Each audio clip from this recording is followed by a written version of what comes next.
अस्सलाम वालेकुम। Doctor Arshad veterinary clinic YouTube channel पे वेलकम। इस वीडियो में बात होगी कि अगर हम 1000 ब्रायलर से या 2 से या 4000 से ब्रायलर फार्मिंग का आगाज़ करते हैं तो उसमें हमारे अखराजात कितने आते हैं और हमें उससे मुनाफा कितना हासिल होता है। हम कौन कौन सी वैक्सीन करते हैं, वैक्सीन हमें कहाँ से सस्ती मिलती हैं, ब्रायलर को पहले हफ्ते, दूसरे हफ्ते और उसके बाद कौन कौन से नंबर की खुराक चलती है, हाउस की बातें होंगी और मुकम्मल तौर पे इसकी मैनेजमेंट की बातें होंगी। तो अगर आप ब्रायलर पोल्ट्री फार्मिंग के कारोबार से ख़ुद को मुंसलिक करना चाहते हैं तो उस हवाले से मैंने सारी की सारी गाइडेंस, सारी की सारी हदायत इस वीडियो के अंदर बता दी हैं। नीचे की जन्नत बिछाने के लिए आइडियली बुनियादी तौर पे सबसे बेहतरीन चीज़ चावल का छिलका। ये हर मौसम में आपके चिकन्स के लिए बेहतरीन चीज़ है। पावर फेलियर अगर हो जाती है तो उसके लिए छोटे से जनरेटर का बंदोबस्त करना, डिसइंफेक्शन के लिए, जरासीम कुशी के लिए चूना और इस जैसे दूसरे जरासीम कुश मटीरियल्स का इस्तेमाल करना, और हाउस को साफ़ सुथरा रखने के लिए, बेहतरीन किस्म का चिकन को माहौल मुहैया करने के लिए और किसी भी किस्म की मेंटेनेंस करने के लिए उसके लिए इस्तेमाल होने वाले साजो सामान, चूज़ों के लिए और बड़े चिकन्स के लिए बर्तन, और पावर फेलियर को कवर करने के लिए जनरेटर के साथ साथ इस तरह की बैटरी का इंतज़ाम करना। बर्तनों का तारफ़ मुकम्मल तौर पे कि कौन कौन से बर्तन आप किस स्टेज पे इस्तेमाल करते हैं। तो ब्रायलर फार्मिंग के लिहाज से आगाज़ में आपके पास हाउस किसी भी तरह का हो, आपने ये इल्म में रखना है कि कम अज़ कम हमने 2 सवा 2 किलो वज़न करके हमारे चिकन्स को इधर से निकालना है और उनको सेल करना है। तो उसके लिए आपको इस तरह का हाउस चाहिए होता है। अगर आप उसको ओपन रखते हैं तो वो बेहतरीन किस्म का वेल वेंटिलेटेड होना चाहिए, हवा की क्रॉसिंग उसमें बेहतरीन होनी चाहिए। लेकिन अगर आप उसे कंट्रोल रखते हैं तो इसी हाउस को, ये जो आगाज़ में आप इसका सीन देख रहे हैं, आगाज़ में जिस तरह का ये शेड देख रहे हैं आप, वक्त के साथ साथ मौसम गर्मा में ये जो अतराफ़ में जालियाँ लगी हुई हैं, यहाँ पे दीवारें सारी की सारी कवर हो जाती हैं। ये इसका ऊपर वाला हिस्सा है, टैंकी, वाटर टैंक जो भी होता है उसे साफ़ सुथरा रखना, चिकन्स को बेहतरीन माहौल मुहैया करना और क्लीन वाटर की सप्लाई करना। ये पोल्ट्री फार्मिंग का कोई भी सेक्टर हो, कोई भी ब्रीड आप रियर कर रहे हों, उसके लिए इंतहाई ज़रूरी चीज़ होती है। अतराफ़ में इस तरह से पर्दों को इंस्टॉल करना। बाज़ का ऐसे होता है कि हम अगर चावल का छिलका नीचे ना बिछाना चाहें तो उसके लिए हम लकड़ी का बरादा इस्तेमाल कर सकते हैं। ये इसको रीयूज़ भी करते हैं। रीयूज़ करने से पहले उस बरादे को अच्छी तरह से सनलाइट में रखने के बाद, उसकी रैकिंग करने के बाद, उसको ठीक तरीके से ड्राई करने के बाद फिर हम यूज़ कर सकते हैं। उस सूरत में कभी भी इस्तेमाल नहीं करना जब पिछले फ्लाक में कोई बीमारी आई हो, क्योंकि उस बरादे में जरासीम रह जाते हैं। ये बरादा बेच देना, सेल कर देना बेहतर होता है बनिस्बत कि हम इसको इस्तेमाल करें। तो आगाज़ में बात करते हैं सारी की सारी फिजिबिलिटी के लिहाज से। ये ब्रायलर के डे ओल्ड चिक्स, एक दिन का चूज़ा अगर आज से ठीक 20 दिन पीछे चले जाएं तो वो 78 रुपीज़ का मिलता था। बाज़ का तो 2 रुपये ऊपर, 2 रुपये नीचे, इलाके के लिहाज से, सूबे के लिहाज से फ़र्क भी हो सकता है। ये जो चिकन्स आप देख रहे हैं, पहले दिन पे एक चूज़े की 78 रुपये कीमत, टोटल फ्लाक ये 4000 का है। अब अगर हम सिर्फ फ्लाक की कीमत को निकालें तो ये आगाज़ में 3,12,000 रुपया सिर्फ इनको परचेज़ करने में इन्वेस्ट होता है। अब आगे चलते हैं कि पहले दिन पे जब ये चिक्स लिए गए तो उस वक्त उनका एवरेज बॉडी वेट, जो जिस्मानी वज़न था, वो 42 ग्राम निकलता है। हमने इन्हें 40 दिन, 38 दिन, बाज़ का 42 दिनों तक लेके चलना है और फिर इनको सेल करना होता है। और हमारा टारगेट क्या होता है कि 2.25 किलो तक मिनिमम हम इनका वज़न लेके जाएं। इससे ज़्यादा भी वज़न ले सकते हैं लेकिन 2.25 किलो पे रेट अच्छा लगता है। 1000 ब्रायलर 2.25 किलो होने तक कम अज़ कम 70 खुराक के बैग इस्तेमाल कर जाता है। ये जो फीड मैंने आपको एपेक्स फीड दिखाई है, इसके फीड नंबर्स की भी आगे चल के बात होगी कि कौन कौन सा नंबर हम कब इस्तेमाल करते हैं। आगाज़ में चिकन्स का जो टेम्परेचर होता है वो हाई होना चाहिए। शुरू में जो ब्रूडिंग का पीरियड होता है उसको ठीक तरीके से गुजारने के लिए यहाँ पे एक ब्रूडर दस्तियाब है। ये 45,000 से लेके 50,000 की दरमियानी लागत में आपको पाकिस्तान के बड़े शहरों से आसानी दस्तियाब हो जाता है। तो आगाज़ में से अमवात को भी निकालने के बाद एंड पे इससे प्रॉफिट कितनी आती है वो भी मैं आपके साथ शेयर करूँगा।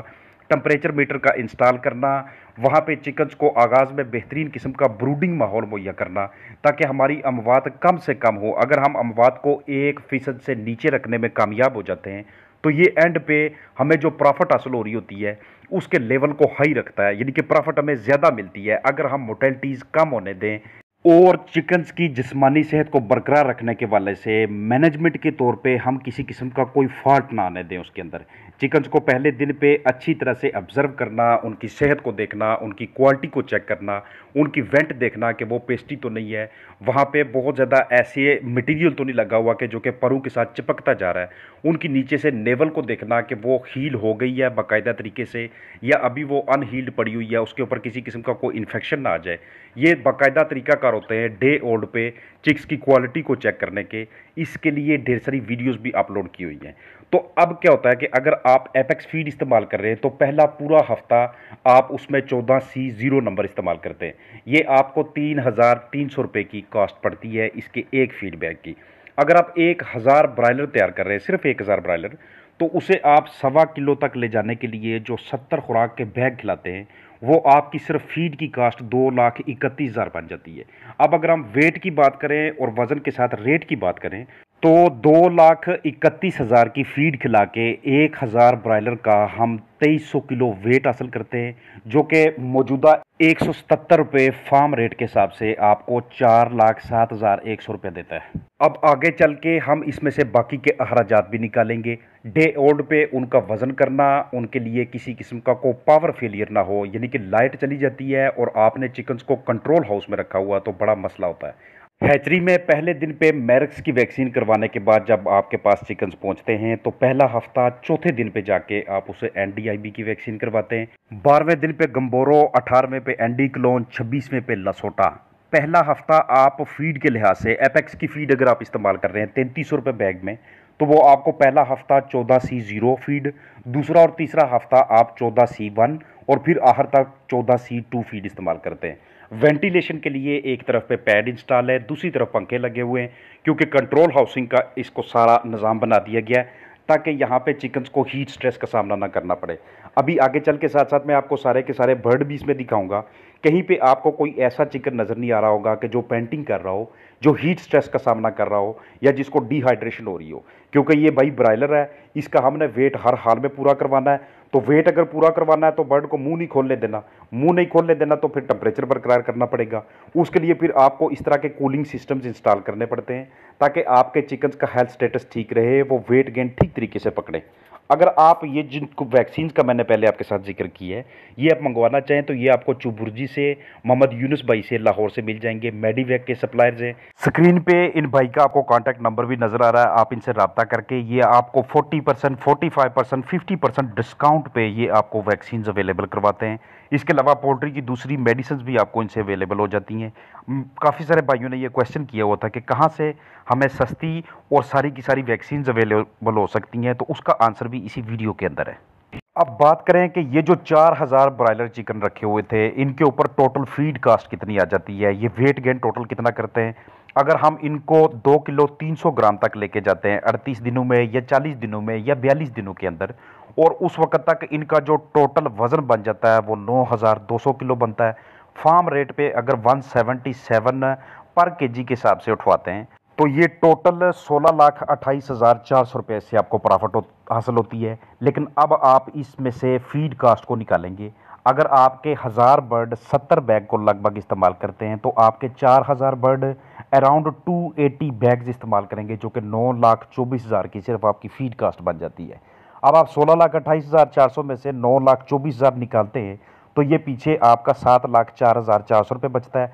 इसमें से चूज़े की कास्ट आप निकालते हैं तो पीछे 3,92,400 रुपये आपकी प्रॉफिट आती है। लेकिन अब इसमें से आपने आगाज़ में जो अमवात तो नहीं है वो भी निकालते हैं, आप ट्रांसपोर्ट का खर्चा निकालते हैं, आपने जो वर्कर रखा हुआ उसकी सैलरी, डीजल, बिजली बिल और दीगर ढेर सारी ऐसी चीज़ें जो हमारे अखराजात में आती हैं वो हम बाहर निकालते हैं। वैक्सीन की कास्ट होगी, मेडिसिन हो गई और जो टूट फूट की मरम्मत होती है, वो सारी की सारी चीज़ें निकाल के भी ये 3,92,400 में से आपको अच्छा खासा इसमें से मुनाफा हासिल हो जाता है।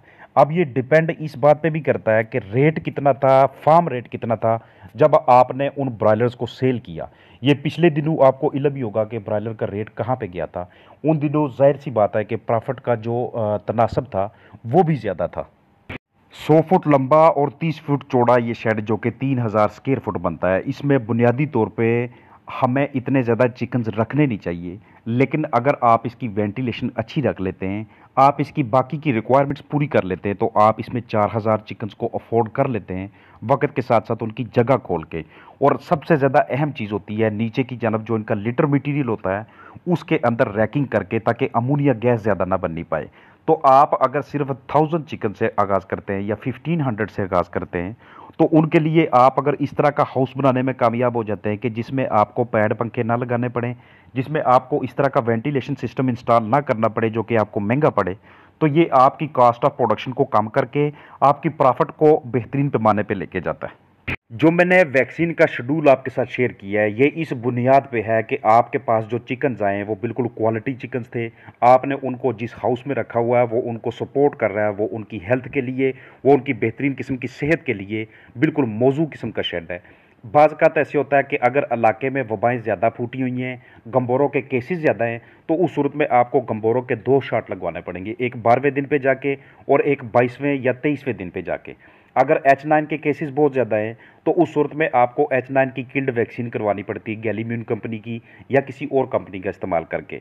तो ये इलाके के हिसाब से, इलाके में फैली हुई वबाओं के हिसाब से हम इसमें रद्दोबदल करते रहते हैं। आइडियली आप इसी शेड्यूल को फॉलो करते हैं अपने चिकन्स के इम्यून स्टेटस को हाई रखने के लिए। तो जब भी आप अपने आप को इस कारोबार के साथ मुंसलिक करें, आपको ये सारी चीज़ों का इल्म होना चाहिए कि आपको क्वालिटी के चिक्स कहाँ से मिलते हैं, आप वैक्सीन्स कहाँ से खरीदेंगे और कौन सी फीड आपके चिकन्स के वेट गेन के लिए बेहतरीन किस्म की फीड होती है। शुरू में इनको जो फीड डाली जाती है, वो जो मैंने छोटे छोटे से आपको आगाज़ में राउंड फीडर दिखाए थे, छोटी छोटी प्लेट्स दिखाई थी, उनका इस्तेमाल किया जाता है।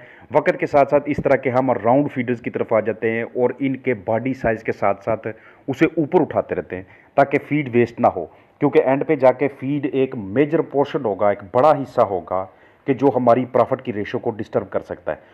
तो सारी वीडियो से क्या रिजल्ट निकलता है कि सबसे ज़्यादा और सबसे अहम किस्म के स्टेप्स ये हैं कि क्वालिटी चिक्स लेके उनको माहौल अच्छा मुहैया करना, फीडिंग की टाइमिंग इस तरह से रखना कि हम उनका वेट गेन अच्छा कर सकें, मॉर्निंग टाइम पे और इवनिंग टाइम पे फीड ज़्यादा ऑफर करना, उनके बॉडी टेम्परेचर को मेंटेन करना और उनको पेंटिंग ना करने देना, ये अहम स्टेप्स हैं।